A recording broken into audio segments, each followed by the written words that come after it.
유동열의 스파이 세계 23번째 이야기. 40년간 쿠바 스파이 주 볼리비아 미 대사 마누엘 로차.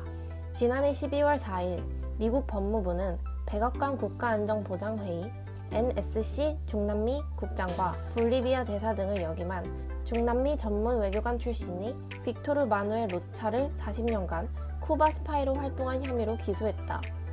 이후 재판 과정에서 로차는 자신의 무죄를 계속 주장했지만 올해 2월 말 결국 유죄를 인정했고 4월 12일 미국 마이애미 연방법원은 징역 15년과 벌금 50만 달러를 선고했다.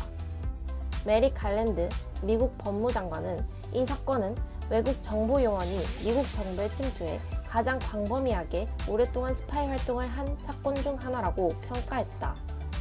로차는 1950년 콜롬비아 보고타에서 태어났다.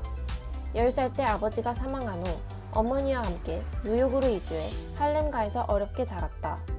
1965년 빈민 청소년 지원 프로그램에 선발되어 코네티컷의 명문 학교인 테프트 스쿨에 입학했으며 1973년 예일 대학교를 우수한 성적으로 졸업하고 1978년 조지타운 대학에서 외교학 석사 학위를 받았다. 그해 로차는 미국 시민권을 취득했다. 1981년 11월 로차는 쿠바 정보국의 지시에 따라 미국 국무부에 침투하는 데 성공했다. 그리고 1982년 도미니카 공화국 주재 미 대사관 정무 담당관으로 해외 공간 생활을 시작했다.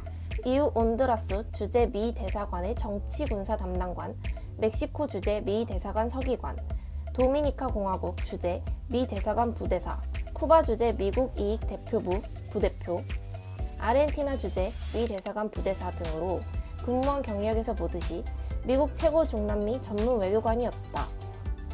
1994년에는 NSC에 파견되어 1년간 중남미 국장을 역임하여 미국의 대쿠바 정책 결정에 큰 영향을 미쳤다.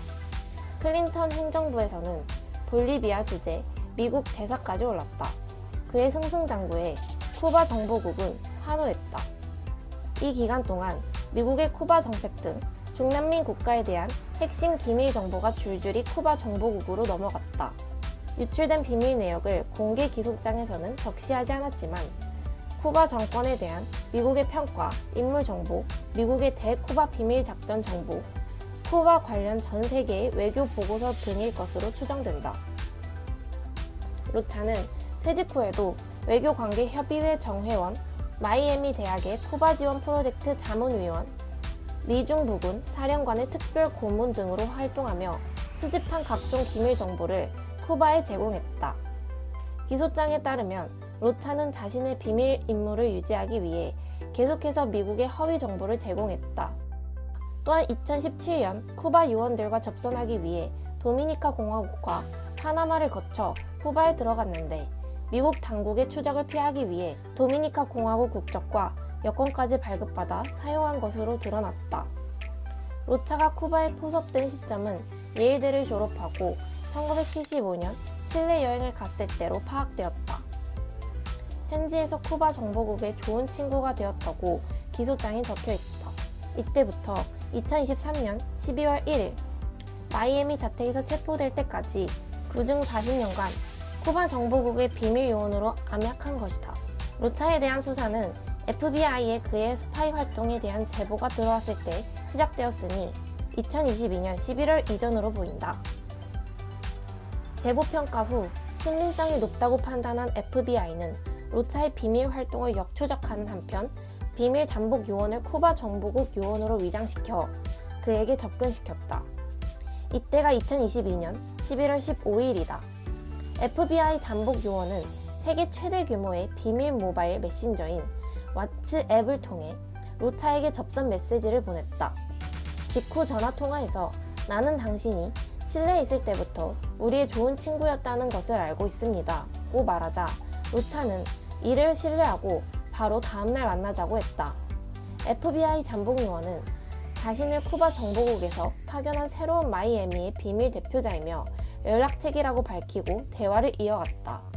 47년 전 칠레 이야기를 꺼낸 FBI의 미끼에 74세의 관록의 스파이가 걸려든 것이다. 체포 직전까지 로차는 모든 대화가 비밀리에 녹음되고 촬영되고 있다는 것을 모르고 미국을 적이라고 지칭하며 우리가 한 일은 엄청났고 그랜드슬램 그 이상이었다고 강조했다.